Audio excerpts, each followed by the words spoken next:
Welcome everyone to this episode.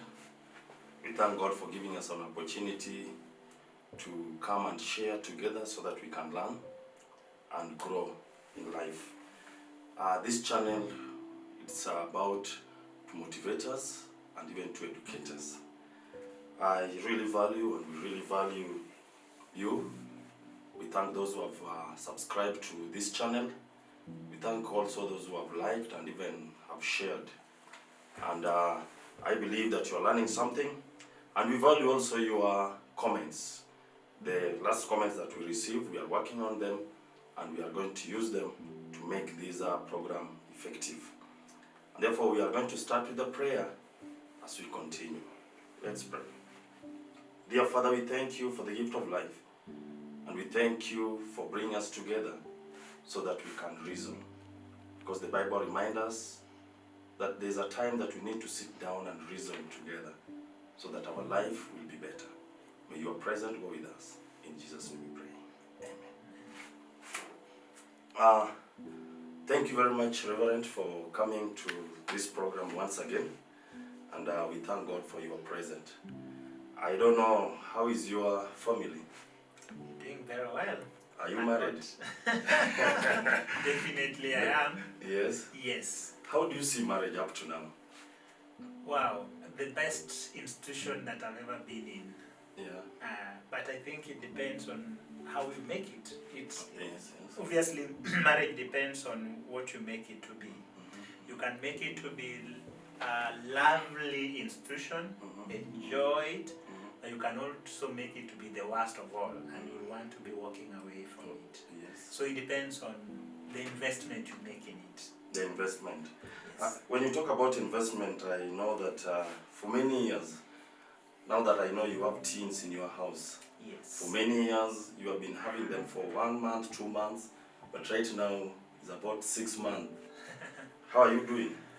The family? Well, for me, I would want to say that what really helped me was the foundation that we laid right from the beginning. I remember carrying my children to Sunday school when they were still babies and sitting there and learning the word, and that has continued. We have our own home personal devotions and a lot of teaching, one-on-one, the whole family, and I don't think they have missed things to do with Christian foundation or upbringing. Therefore, that has set a good foundation, so we are able to communicate well.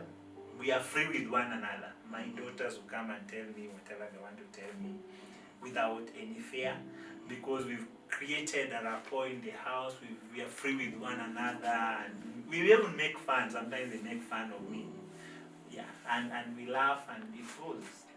Yeah, so I think that is very, very important, even with your children, that you create that atmosphere that is conducive, that they are able to be free with you, talk with you, and enjoy your presence. Because I know now there are families that when parents come into the house, the children go to the bedroom because they cannot talk. Or if they start talking, it will be issues of quarreling and all that, on blame game and so forth. So the foundation, and you start when it is still early, it helps a lot. Today now we are going to talk about communication in marriage. Yes. And last week we talked about the effect of COVID-19. And I believe when I look at the response of people, they were blessed. And we thank God for that topic last week. And therefore today, we want just to deal with this issue of communication. And one thing I understand that in any relationship, communication is the greatest pillar. Yes. Whether it is communication with God. And when I was looking at the communication, I look at the big word, there is the word. Because I'm told that God created heaven and earth using his words. Yes. And I'm also told in, I think it's 1 John chapter 1 verse 1, in the beginning there was word, and the word was with God, and the word was God. And again God talks in Isaiah that, come, let us reason together. And therefore I see there's something about word. And again in the Proverbs, the book of Proverbs is talk about word. your word can give life or death. Before even we go to communication, what can you say about word? Well, obviously, communication is a the combination of words. Although generally they say that communication is relaying information so that there's a mutual understanding between two or more people. And you use words, you use body language, you use signs, you use all types of things. And the main thing is that there is a mutual understanding when you're communicating. And obviously, words play a big role in any kind of communication. Because, and I want to say words in terms of what word it is and how that word is said. And that is where the issue of body language, facial expression, tonal, voice tonal and all that matters. Because imagine, Cornel, if I tell you, you know what, I love you so much. Do you believe that? Will you believe that I really love you if I use that voice? No. No one will say I believe that. But if I say, you know what, Cornel, I love you very much. When you look at my face, you look at you hear my voice, then that tells you really this comes from the heart. So words are important, but then even how they are said are so important. Yes, I know almost all marriages, almost all. They begins with words. I remember personally I was telling my wife, then he was a friend, good words. I was promising her heaven maybe. I was showing her how so much focus in life, but I used the words. Yes. And I wonder what happened that in any marriage, in any relationship, it starts by words or with the communication, but on the way we fail now in communication. What happens? I want to go back and say, what is the foundation? I don't know why I refer to that. I think last time I also talked about the foundation of that marriage. How did you start it off? Okay? Then as you've been going along in this relationship, how have you nurtured that communication? How have you nurtured that friendship, that love with one another, so that I am free to talk to my partner without fear of being condemned or being victimized in any way? Because what happens at sometimes is like when there is nagging, I will not want to sit down because I know if I start talking, then I will only be nagged, isn't it? If every time I want to speak, the person interrupts because they're already having like the information I want to say and they want to cut me short and say what they think, I don't want to talk in that kind of way. So how have we nurtured this relationship as time goes by so that we are free with one another to talk anything that is in our mind without fear of being victimized or being told that, you always do this and this or say this and this and that kind of a thing. And let me tell you, they say, in fact, let me just read something that they say. They say that effective communication is the lifeblood of any relationship. Lifeblood of any relationship. Without proper communication, there is no relationship. Okay? Without effective communication, there is no relationship. Yeah. And therefore, and I said communication, as I said, use of words, use of signs, and use of body language. So if we don't sit and talk, there is no communication. The purpose of communication is mutual understanding. If I send you an SMS as a way of communication, you may not, somehow you may have a little bit of perception of what I mean if you already know me, but you may not get the whole message, rather than if I told you face to face. Okay? Because then you see me, you hear my voice, and therefore you are able to understand me better. Let me give you an example that today there are even families where the wife waits for the husband to leave to go to work. They knew very well there is no sugar, there is no unga, and whatever it is. And they didn't talk. And then after the husband has gotten to the office, please, there is no sugar, there is no unga, please make sure you come with it. And the question is, why didn't you even tell me before I left the house? Maybe good nowadays, it's good that people have money on their mobiles and so forth. But if maybe I had my money in the house and you're telling me and now I'm not able to purchase, then you'll have a problem. You told me I wasn't able to purchase. But the question is, why didn't you tell me when I was in the house? Okay? Then, now because you just send an SMS, it's difficult even for me to tell you I don't have money or whatever because you not understand. But if you told me in the house, I may say, darling, you know what? I know this and this is not there, but I don't have enough money. Maybe I can only manage this and this. And because we are communicating and seeing each other, there's a good understanding, isn't it? So the person will accept, yes, and so just bring what you can. But if it is SMS, it is phone call, and yet there are things that we could have talked face to face, there's a problem. So you say that in any relationship, if I want to kill it, I just avoid communication. It will be dead. Okay. It will be dead. The same with the prayers. If you don't want to be related with God, you stop reading the Bible and prayers. Yes. Same to marriages. Now, you talk about a very special thing about the social media. And now I want you to just tell us, how can we have effective communication? I know you have mentioned a lot, like if family can avoid using social media in discussing sensitive issues, maybe you are talking about a plot to buy somewhere, maybe I've wronged you and you use it, and yet we are just within one city. And I think it affected many marriages. Therefore, how can we improve our communication? Because we all agree that for any relationship, any marriage to stand, communication is key. So from today, I'm asking myself, how can I improve my communication with my dear wife? I think the basic is sit down, and maybe if there are things that have not been going right, start from there. Darling, it seems we are not communicating of late. We just say things through phone or whatever. Why don't we start from where we used to be? Can you remember? And you can even revisit some of your times, because I know when you are quoting, my time, actually, we are not going to these posh hotels and so forth. We go to Uhuru Park and we buy Fanta and we drink Fanta and Coca-Cola and we sit under a tree and, you long for it. You say it's Saturday. And by the way, when I started relating with my wife, there were no phones, these phones. It was still landline mainly.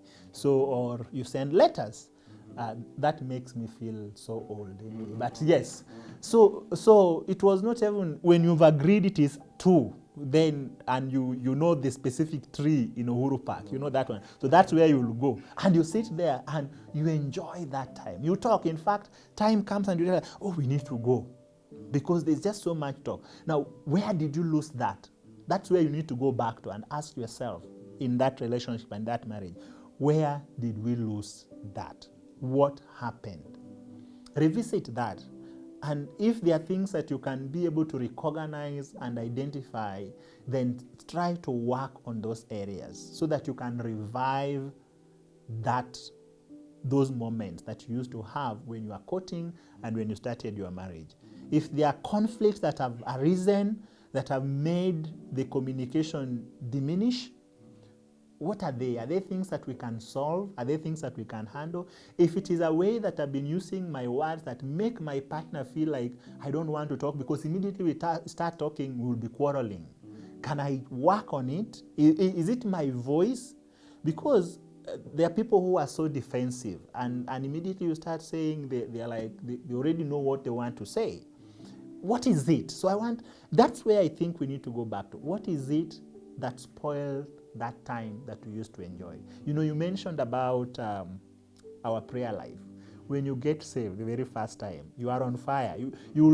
I know people who want to be fasting even 3 days, whatever. But as time goes by, becomes a kawaida thing. So where did you lose that first love and that first togetherness and bond? So I think that's where we need to go back to. So we need to go back to our first love. Yes. Where did we miss it? What happened in between? And can we work it out so that we go back to it? Yes. Do you have a place or time to communicate? I think it depends. What is it? There are things of the bedroom, there are things of the sitting room and living room. There are things that you may want to go out somewhere and talk. So I think it depends. What are we communicating about? But one thing that I want to make clear, please, if it is issue of solving your conflict, don't take it to the bedroom as much as possible. Okay, unless maybe you have children and you cannot talk before them. But don't go and start talking it when you are just about to go to your bed, because it will affect so many things, and it will make things worse. Okay, so if there are things that you can talk out, yes. If there are things you can talk wherever in the sitting room, yes. But there are also things that obviously are intimate that you may want to talk in the bedroom. So it depends. What is it that you want to talk about? And what about time? Do we have a special time? Maybe we can't talk at night, we can't talk at early in the morning. Again, it depends on what are we talking about. And there's no, I mean, for your wife and your husband, you put time for talking. No, there's no program. There's no program. Okay, so the main thing is, what is it that you are talking about? Maybe the only thing that I would want to say is, make sure that even if it is an issue of conflict, don't talk when you are angry. Even if you need to pull up yourself and go and take some, breathing in and out and gain yourself, then go back and start talking about it. So I always advise couples when I'm doing counseling is, if you are still up here and the temperature is high, even if it means just walking out of the house for a while before you come back, because immediately you start talking when you are both up here, you'll not end anywhere. It might end up into a fight, which is not really good. Yeah. I want you to go back to be Mr. Juma, the husband. Have you ever had any conflict with your wife, and how have you solved them? If someone said they have never had a conflict with their partner, then I don't know. Maybe I don't know whether they're living in this world or they're living in heaven. I don't think there's a perfect, using that word, perfect marriage. Every marriage has issues, but these issues can be worked on. So I myself have to admit we've had some conflicts. If I said we didn't have, I think I would be lying. But the thing is, how far do you take this conflict that arises? Again, goes back to communication.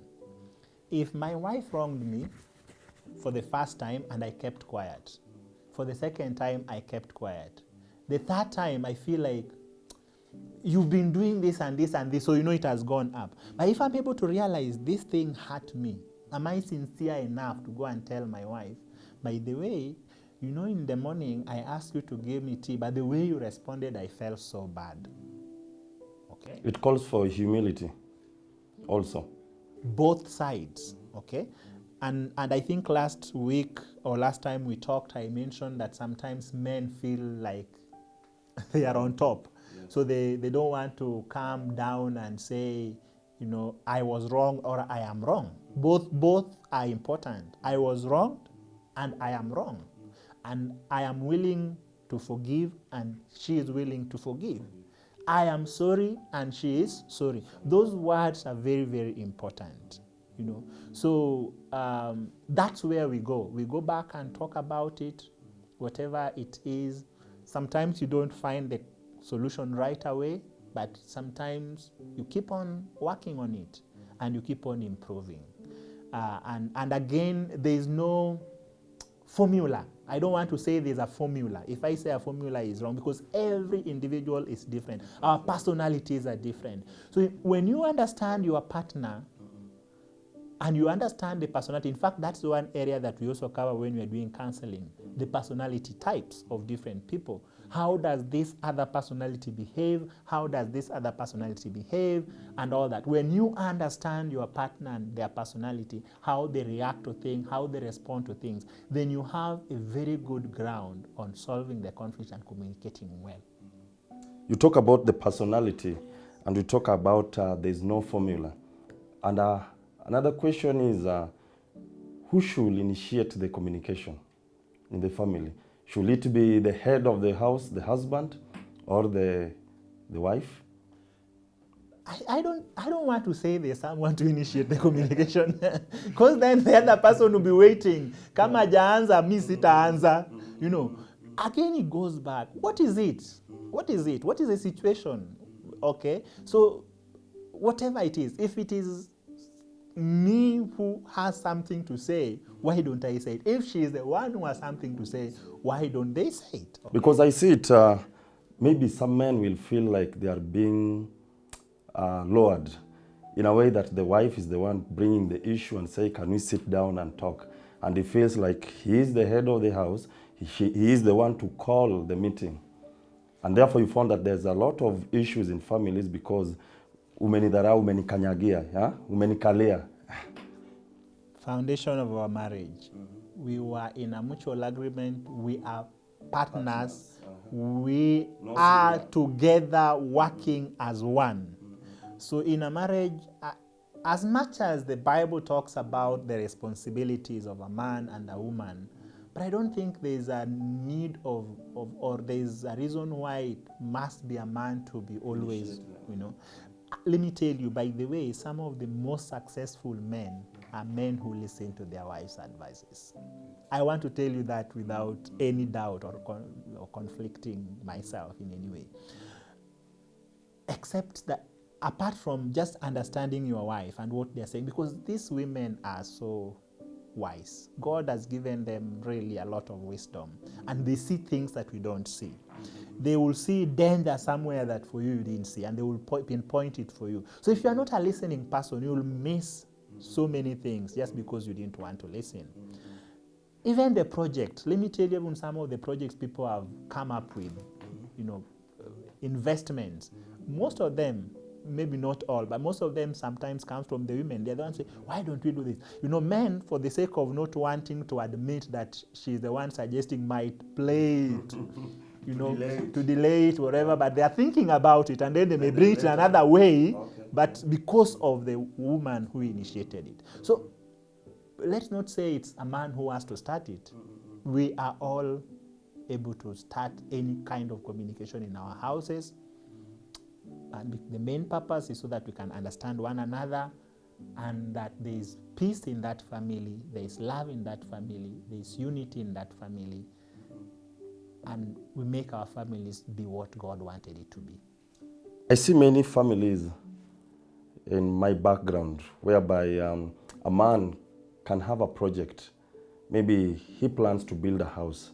The wife will just see lorries coming in with materials. And sometimes also you see the ladies nowadays, maybe they have a project to do and they just do it. Will this affect communication or relationship? Let me give you an example. Just in the estate I stay in, there is a man who bought a plot and did everything and built the house and finished the house in the name of surprise, darling, surprise, okay?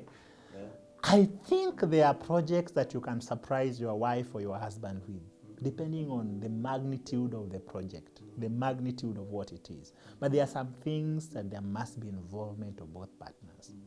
So the husband put the wife in the car and driving and comes to this estate and, oh, surprise, the house, this is our house. And like, our house? How? You know, I bought here, I built it. Very nice house. You know, very nice house. It's a passionate house, very beautiful. The wife said, I'm not coming here. This is not my house. This is your house. So if you want to live in it, live in it. Me, I'm going back. It took a lot of convincing. And after, the house stayed there for several months before them moving in it. Finally, I think there was a lot of talking, and finally the wife agreed. But you know, that could have been avoided. Okay? How about, even if you didn't want to make sure that the wife knows, you want it as a surprise, say, you know what? By the way, I've been thinking about doing something like building a house. What kind of a house would you like? You know, give me like, what do you have, like a plan or whatever? Let's talk about it, okay? What paints, you know, would you want? You talk about it and say, you know, I'm thinking of doing, and in fact, I'm starting to do something, and I will let you know when we finish it. Is that okay with you? And if the wife says yes, so in the mind, the wife already knows there's something going on. Even if you want it will be a surprise, and then you've told the person the location kind of, do you think that's a good place and all that. Then finally you bring her and say, yes, this is the house. And then, she was involved, even if you didn't want her to be there seeing the house being done and whatever. But if you just start it, a house, a car that is costing over $1 million, surprise, darling, I bought a Range Rover I'm like, why didn't you tell me? Because I could have given an advice. We could have maybe done this and this instead of this and this. You bring conflicts, isn't it? So there is a family. These are real examples where the husband wanted to, the same kind of a scenario, wanted to build a house. So he wanted to build a house. So he started saving on money. So he's changed the lifestyle of the whole family. If they were buying sausages are not coming. If they were buying, I don't know what, these really nice things. The first suspicion for the wife is that this man must be having a mpango wa, because you are no longer doing the things that you used to do for us. Where is your money going? But the husband knows, I am saving to do something. Okay? The conflict starts. What about if I say, by the way, darling, starting from next month, things are going to change because there's something I want to do, and I will be, if it still is a surprise, I will be saving, I'll be putting it somewhere, and I will let you know when I think I am ready to do what I want to do. So there's already a what? A communication. Yes. When I look at a communication, again, I look at it in two ways. It's about listening and it's about talking. And you also being a priest, you will agree that when we talk about prayer, we say prayer is communicating with God. And we say that it's where you hear and you also speak. But most of us, we are good in speaking, but we are poor in listening. And even when we listen with the idea to respond and to attack. How do you see how can we learn to listen? What are the things also that affect listening, whereby when I'm sitting with my wife, she's speaking, but I'm there ready to defend myself and even to attack her? Listening is key part of communication. Remember I said that the main reason of communication is mutual understanding. And that the meaning of my words and whatever I wanted to say is understood. And that can only happen if there's listening. Listening involves complete attention. It's not even, okay, Cornell, what are you saying? Okay, I have understood. Okay, then I'm not listening. Listening is sitting and, we look at each other and I am responding and you are speaking. And I give you your time to finish what you have to say. When you talk about the phone, yes, sometimes I'm already using my phone in the house, yes, but my partner wants to speak to me. He has not either attracted my attention. Should I be blamed that maybe unaniongelesha na niko kwa simu? Or what should they do? Now that you have found your wife is on the phone, should you tell them, okay, can we speak about this, or hi, or what should we do? Because I see most conflict comes whereby the lady is on the phone, the husband comes and say, can you give me tea? Then the lady still continuing the phone. Then he says that I'm speaking to you and you are on the phone. Yet he found that lady on the phone. I think the main thing that needs to be done is, in my teaching profession, kind of, there's a word we call link. Link. Okay. There must be a link in anything that I want to do. If you are doing something and I wanted to talk to you, I must say, excuse me, I wanted to talk to you.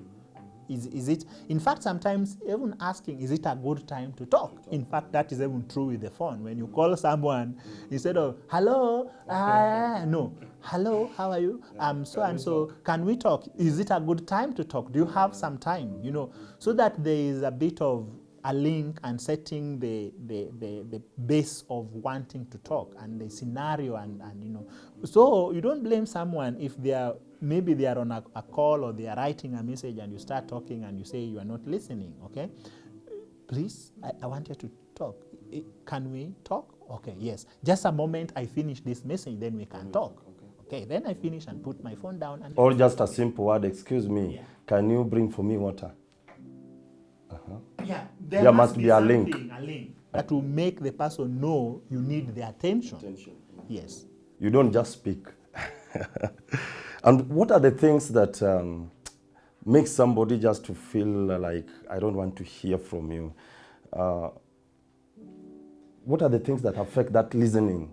I can't listen. Whether you tell me attention, what, whether there's a link, you are speaking and I'm just ready to defend myself. What is it? It goes back of how you've nurtured your communication for all the time you've been living. If the person feels that when so and so talk, they only blame me, they only criticize me, they only tell me how bad I am, they only tell me what went wrong, then why do I want to listen? Because I know there is nothing that is going to be an encouragement to me.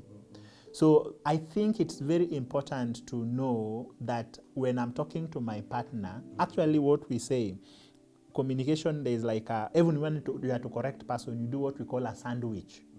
A sandwich is start with something positive, say what you need to correct, finish with something positive. Okay, so whatever it is, okay, my shirt is not ironed well. I don't just every time you don't iron my shirt well, I don't know what is wrong with you. There's something that they do good. Maybe they don't iron my shirt well, but my shoes they brush well, or something else. Say, darling, I'm so glad that you take your time to do this and this. I'm really happy and I really appreciate what you do. Maybe when next time when they ironing the shirt, maybe if this is done then I think it will be this and this and this. But really I appreciate what you do. Now I've sandwiched, I've told her what she does well and why I appreciate her. Then I've said what needs to be done, but also in a positive way. I don't just say don't. I think if this is done this other way, it will be better because of this and this. So I'm telling what I think, how it can be done, and why it should be done that way. Then I end by, but thank you because of, So the person feels like they are appreciated in the first place. They are able now to take in the correction, and then you also motivate them by saying, thank you for what you are doing.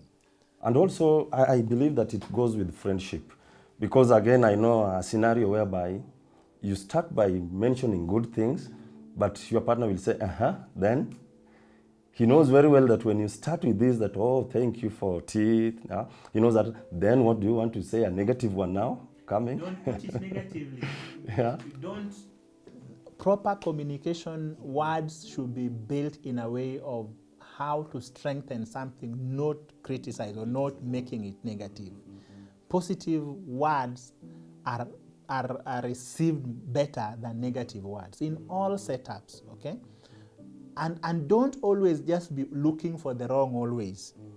There are things that you want to just appreciate. Even if yesterday I said something wrong, today let me not find any wrong. Yeah. There are things that can be also overlooked. Not everything must be always raised. There's little things that you can just, overlook and go on, and you even correct yourself. Like I gave an example of a shirt. Even if I know I've raised other things, there's no reason why I keep on repeating that. I can even say, I do it myself. And by doing it, they can see that maybe there's something that maybe and they can watch and maybe they can correct it. So it's not always pointing the wrong. Always, some days just see the good and just appreciate the good. And if that is done, then they will know that you are genuine when you now bring the wrong, because you are not always saying the wrong. Yes. Thank you, Reverend. And one thing that we have learned today is about this communication. It's very, very important for any marriage, for any relationship, even in those who are still courting. Yes. I believe communication is very, very, very key. And we have realized that there are many things that we must just sit and discuss. And somehow somebody is very far, as we almost end. Somebody is very far. Maybe you are in a relationship. You have seen young people being in a relationship through Facebook, through other social media. How can they ensure that they communicate effectively before even they come into marriage? Yeah, those are the relationships that really just need God to work in. Because long-term relationships, they can work, yes. There are some that have really flourished, but they are difficult. It calls for a lot of trust, a lot of understanding, and but still create time, even whatever it is, once in a while, as much as possible, to meet face to face. Unless it is not very difficult, even if it was a Facebook relationship that it started from there. I think before you make commitments, please make sure at least you meet and talk. Because people have got surprises. If it is something that starts from a Facebook, the profile pictures might not be the exact pictures and so forth and so forth. You make a commitment and then later on you realize this is not what I wanted to get into. So I think there's still need of as much as possible. Yeah. And now we are in COVID-19. Your wife maybe or your partner is very far from you. You cannot go and visit them. What are the means that we can use at this moment to communicate? Because now I cannot go to Siaya. My wife is in Siaya. Oh, well, there are many. Recently, I was stuck in another country. I just came in, was it end of April or May? And for a long time, I think for 3 months, I was away. God has blessed us. Social media, it has its own disadvantages, but it has its own advantages. So every night, I used to have devotionals with my family. We used to do WhatsApp at that time, and we call one another and we do our devotional. So I never missed what we do even now, every night. Okay, so we used to communicate. So there are many avenues. I think WhatsApp, now there are video calls, Zoom and many others. Yeah, so there is no excuse of not communicating today. Yeah. No excuse for communicating. And I agree that communication is the only key that will build. And in fact, most of the conflict that we have in our family is just because lack of communication. Yes. And when we communicate, we will even solve many of the conflicts. I'm giving you this opportunity now to give your final remarks on communication. I just wanted to read a verse. I think I noted the verse. I don't know whether I have it here. How important it is when we use our words. Proverbs 17:27 says, a man of knowledge uses words with restraint. 11:12 says, a man of understanding holds his tongue. 12:18 says, reckless words pierce like a sword. Proverbs 15:19 says, a gentle answer turns away wrath. And finally, 18:13 says, he who answers before listening, that is his folly and shame. He who answers before doing what? Listening. That is his folly and shame. Proverbs is full of words of wisdom about listening and about communication. So I want to say, for whoever is listening and probably watching us, that if you are in a relationship, please make communication key. And as I said, please, as you talk, be careful on which words you use and how you use them.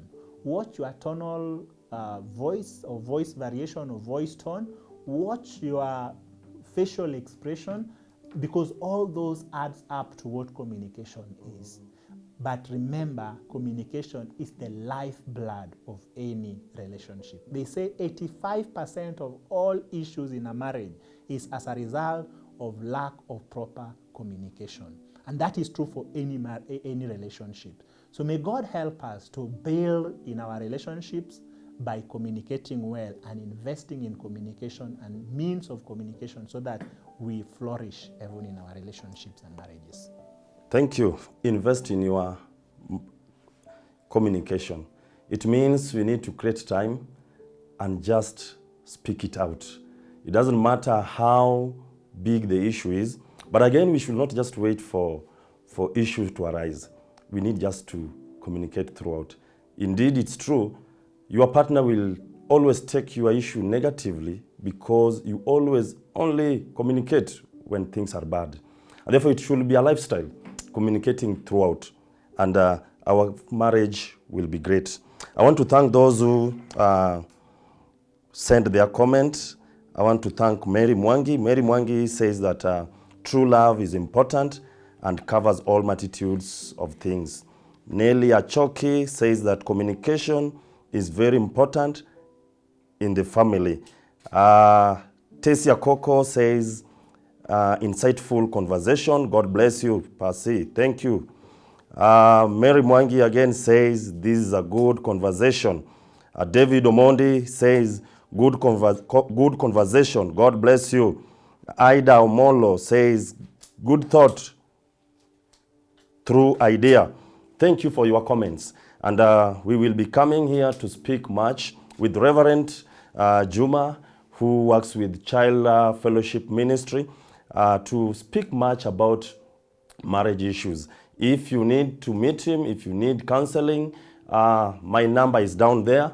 You can call me. I can I can connect you with him so that you can discuss many issues about marriages and even about family. Maybe you are living with children, you are living with the teenagers whom you are unable to communicate with. When you meet him, he can help you to see the possible ways of handling or communicating with your family. And therefore, we thank you, each one of you, for your comments. We thank you for your likes. And we pray that bring those comments. We are going to work on them. In fact, some of your comments will be the next discussions. And therefore, I want to thank each one of you. I want to thank you, Reverend, for taking your time so that we can enrich the families in this generation. I believe that God has called you at a time like this with a purpose. And I believe that, like Paul, when your time in this world will end, you will say you have maximized your potential, you have run your race, and you will get your reward in heaven. We thank you for this time. Thank you, viewers. May God bless you. I want just to give Reverend now an opportunity to pray that God will help us to improve in our communication, because communication is the greatest pillar in our marriages. Thank you. Heavenly Father, I know that one of the things you desire so much is to listen to us, talk to you, and you also talk to us through your word. And you know that communication is key. In fact, when you are creating the world, you say, let there be, and there was. And I pray that you will work in our marriages this area of communication, and make sure that we understand one another, we listen to one another, and we are careful with what we say and how we say it. And Father, that we also know the timing of when we say what we need to say. Because Father, it depends on what we are talking about, and depending on whether the environment is conducive to say what we have to say. So help us to understand all these issues, so that, Lord, we can build our marriages, strengthen our marriages, and not only our marriages, but relationships, even for those young people who are courting and who are thinking of starting relationships, that they will remember that, Lord, lack of communication indeed will kill their relationships, that they will be free with one another, and that they will be receptive to one another, and that they will be willing to be positive even in their communications. We thank you. We praise you, Lord. Bless everyone that is going to hear these words and listen to these words, that they too may be an encouragement to other people as well. We thank you and we praise you, for we pray this in Jesus' name. Amen. Amen. Thank you very much. Pull off your mask and just communicate. Whether you are still dating, whether you are in marriage, whether you're with your boss, just communicate. Till we meet again in the next episode. Thank you.